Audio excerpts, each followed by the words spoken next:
In this video, I'm going to be looking at modelling compounds and comparing and contrasting. So we're going to be looking at Sculptor Mold against Luke APS's, also known as Geek Gaming's modelling compound. And I'm going to be comparing both of them against the way that I specifically do my version of a DIY Sculptor Mold using toilet paper and plaster. This method is pretty different from how you will have seen it online from like a lot of other people, unless you've seen my actual video where I go more in detail about this, but I'll be covering it briefly here. Let's crack on. So if we look at pricing, then I'm going to be comparing these on a per kilogram level.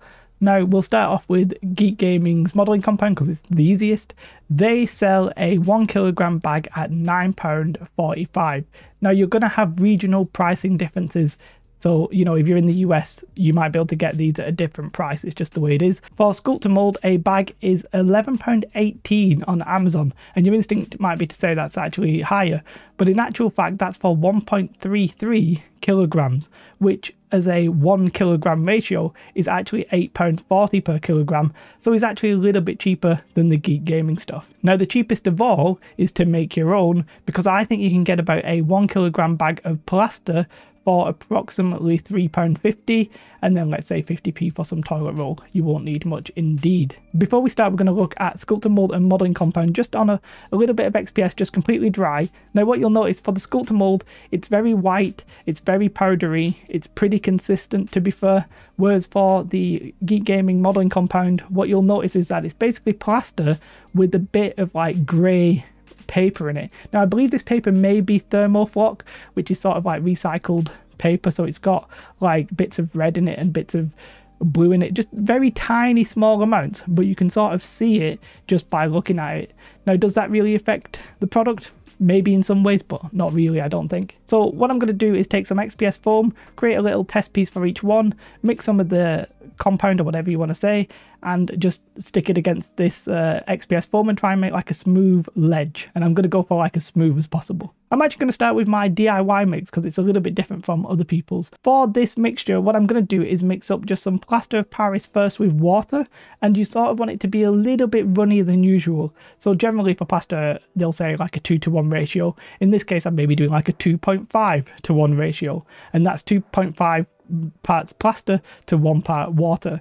And then all I'm going to do is literally tear chunks of toilet paper into relatively large chunks. You don't have to get it that small. And I'm just going to throw that in. I'm using these little plastic cups. Put that in, mix it all together, and you'll notice that basically the toilet paper is going to absorb the plaster, and that's what we want. If you mix the plaster and the toilet paper together first and then add water, what will happen is that your toilet paper will get water in it, and it won't then be able to get the plaster in it, and you won't be able to get it very smooth. Just mixing the plaster first and adding the toilet paper, I think you get good results. And quite frankly, it works very well here on this test. Yes, it's a little bit bittier at first, but generally you can get it to be relatively smooth quite easily. The downside to this is there are occasionally little bits of toilet paper that haven't had a mixture of the plaster in it, and they then don't harden up. Not very common, but that is one thing to note.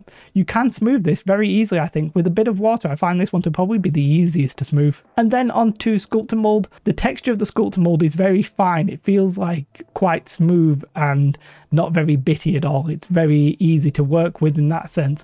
And you can get it relatively smooth, but to get it smooth, you sort of have to let it dry for maybe up to like 30 minutes. It takes a little while before you can work with it, because I felt like in my test that it takes a little bit longer to dry than the others. Now maybe I added too much water, but I actually did this twice and I found the same results, so just keep that in mind. For the Geek Gaming stuff, it actually recommends a 3:1 ratio. What actually happened is that it felt a little bittier, but it dried a lot quicker, so it was also relatively easy to get smooth on a large surface. So once I put it all in place, because it was drying quickly, just a bit of water on your hand and you could really get it smooth. So just doing the initial test, the differences were, there were some differences, but it wasn't major.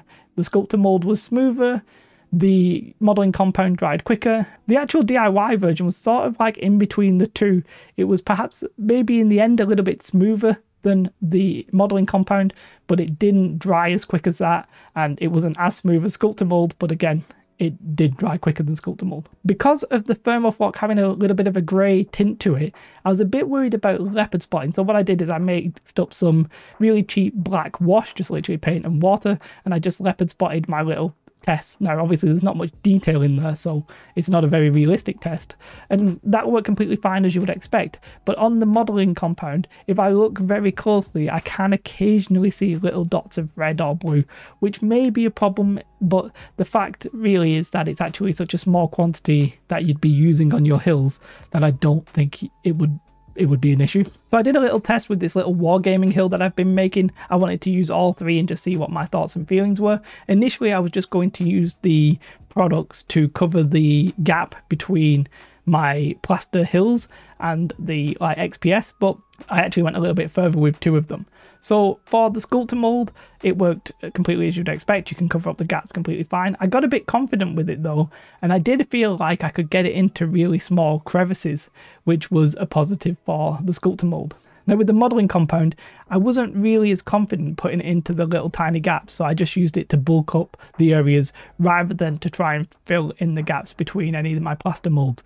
Quite frankly though, to fill in little tiny gaps, you would normally just use plaster. You wouldn't use Sculptor Mold or modelling compound. So in that case, it's not really a plus or a minus, I guess. One of the minor concerns that I mentioned is that the colour of the modelling compound is a little grey.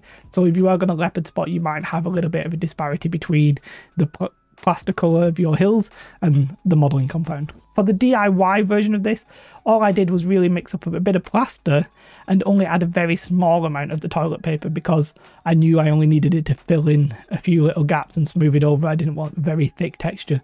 So the DIY one's actually pretty versatile.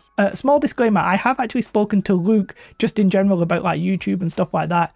He's helped me out. He's been incredibly kind and supportive there, so there might be a little bit of bias if you want to consider that, but I personally don't think so, but that's up to you to decide. The Sculptor Mold is really good for fine little details, little gaps and little crevices and stuff like that. You can use the Sculptor Mold there. The Sculptor Mold is not bad for covering like large gaps and having mass landforms. The problem with it is that it feels like it will dry a little bit slower than say like the modelling compound. The modelling compound, I really like the fact that it dries quickly. If you want to do something speedily, then the modelling compound is fantastic for that. It's a slight tint of grey with the odd little bit of colour in. That may or may not be an issue for you depending on what your plan is. For me, it's not really an issue because as I said, those small gaps, I would probably just use plaster anyway. The modelling compound isn't quite as smooth as the Sculptor Mold, but I didn't necessarily think that was a problem. If you're going to do large land masses, you can actually get it relatively smooth. I'd say it's as smooth as anything else. And then the DIY one, honestly,